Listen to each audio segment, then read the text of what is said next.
Alright guys, in this video we'll be talking about the 530i intake and some small modifications we can make to slightly improve it if we can, all using the stock Airbox. Looking into my very dirty engine, maybe we can tell I still have the stock Airbox nicely in place over here. However, I did make some small changes to sort of optimize it as much as I could with using stock parts. So for example, one of the things I've done is I've put a 330i E46 style upper boot on here. The 530i E39 upper boot actually has a little resonator, a little Helmholtz resonator, which attaches to the bottom of the intake boot. And what this does is it reduces induction sound, which I guess the average 5 Series owner would prefer when they bought it new back in 2002. Me, however, I do like some nice induction sounds and less restrictions, so I recommend to remove that piece and put the 330i piece in there. Just to clarify, the 330i piece does not have that from factory at all. It actually just has the straight boot like that. I still have the stock Airbox. Probably the best Airbox there is with this car, to be honest. Yes, you're going to see some other Airboxes, but it's unusual you'd find one better optimized than the stock one. That's just kind of how it is.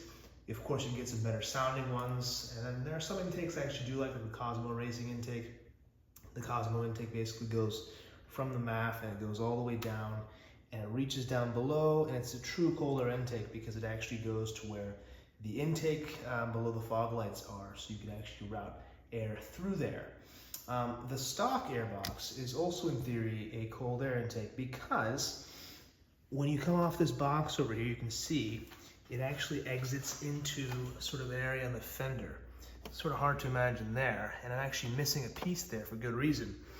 There's a snorkel, which we like to call it, which actually wraps around this part where the intake box is and gets really, really restrictive sort of behind the bumper, and then would meet up right around over here in this region. Comes out over here, this little tube comes all the way to the fan, so it extracts air from behind the fan, but it gets super constricted over here. And that little snorkel connects to sort of the back of the auxiliary fan area, and it gets air fed from the mechanical fan. So in theory, you're getting fresher air, and you're getting air that's supposedly colder than the warm air on the outside. And at least it's got some sort of pressure going towards it. However, the problem with that is if I show you a picture of the stock snorkel now, it's very, very restrictive. So I went ahead and removed that quite a while back. And I noticed that my car was more responsive. I sounded a lot better. I heard more induction sounds, which was great, but it was noticeably more responsive. That was the biggest thing I noticed.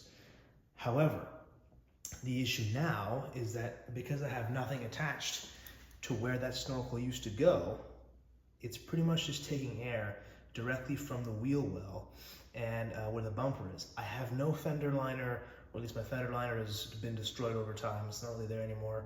I have no under tray, so it's pretty much exposed to whatever the tire kicks up. And that is quite frankly not ideal for a few reasons. One of which is just getting dirty. The filter is going to get super dirty just by sucking in all that air off the tire. And my filter has already gotten quite dirty. I've cleaned it out a few times. I have a Canon oiled filter, which I'm not a huge fan of, to be honest, but I'll talk about that more later. Another issue is turbulent airflow in the wheel well. Now, I don't study this stuff that well. I'm not going to know the details behind it, but I can imagine the airflow is not ideal coming from that part of the car. I mean, if you think about it, it really is sucking in the air basically from right around over here, which I really should get a new fender liner in there just to kind of clean things up, especially now that I live in an environment with not as nice of weather as before. So that's one thing to consider. But I had an idea recently. In theory, I can get some ducting, whatever it might be, from Home Depot or whatever hardware store, and get the ducting to kind of route from that Airbox directly to the mesh in my grills, either the main grill down here, or you can route air from the fog light surround area. Now, from factory, these cars don't have, or even the aftermarket M Sport bumpers don't have mesh there. They actually have a solid plastic piece. I've got these pieces off. I believe the website's called Umnitsa or Uminitsa, something like that. And they sell these pieces with the mesh in place, which is pretty nice. So I'll be getting that. I'm not sure my camera keeps flipping around different lenses. So I'll be getting that to route down there. Now the question just becomes, okay, so what ducting do you use? And well, as funny as it is, this is what I came up to, some dryer ducting. Basically what this allows you to do is it handles super high temperatures, which, I mean, engine bay, whatever, It's not really in the engine bay, but it gets hot enough. So I kind of want something that could handle high heat. But also, this is meant for gas dryer ventilation, electric dryer ventilation, I suppose. So you're getting the super hot stuff, a lot of airflow. The only issue I found with this is that the inside is not exactly smooth, so that may disrupt airflow. But my idea basically is if you were able to route this toward one of the grills at the bottom of the bumper and have it route directly to the airbox, you're supposedly going to be pushing in air, so like a ram air effect. But, you know, no idea if this will even do anything positive, or it could be worse. I don't know, but it just seemed cool, so I figured I'd try it out and see if I notice a difference. Do I think I'll notice a difference? No.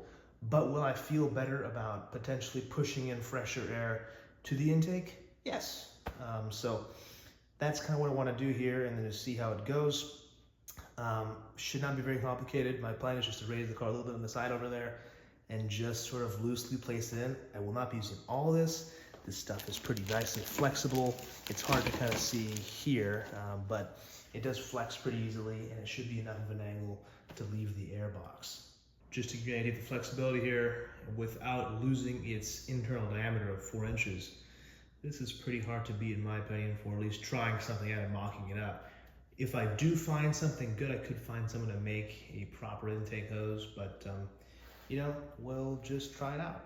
A few moments later.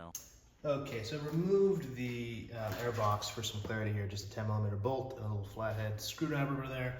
And you can see that the 4-inch HVAC ducting actually just fits in perfectly. It's actually quite a snug fit as well, which is exactly what you want. Now, I haven't cut this to size at all. I'll just sort of push this in there from the bottom.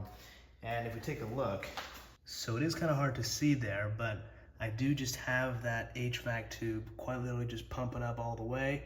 And I hate that my camera's doing that, but I'll figure out why it's doing that in a second. But you can see it routes right up there. My plan is to now cut it somewhere down here and then have it route towards the grill. You can kind of see the background over there. All right, and after about 10 minutes, I kind of figured out exactly what I wanted to do. So I kind of cut this pipe to length, and as you can see, this pretty much perfectly covers the inlet side of the airbox, which is pretty awesome, first of all. If we take a look from this angle over here, so you can kind of see there, that is the inside of the duct over there. And if we kind of follow it down below the car, you can see it starts here. This is the alternator cooling duct over here, by the way. We follow this duct, and it goes up, up, up, up to the airbox. So in theory, this has accomplished exactly what I wanted to for a very, very low cost. We actually have a functional intake right there, which is pretty awesome. Big fan of this. I might drill a couple holes in the bottom for water drainage just in case, but I'm very, very happy with that. We'll take it for a drive down and see how it does.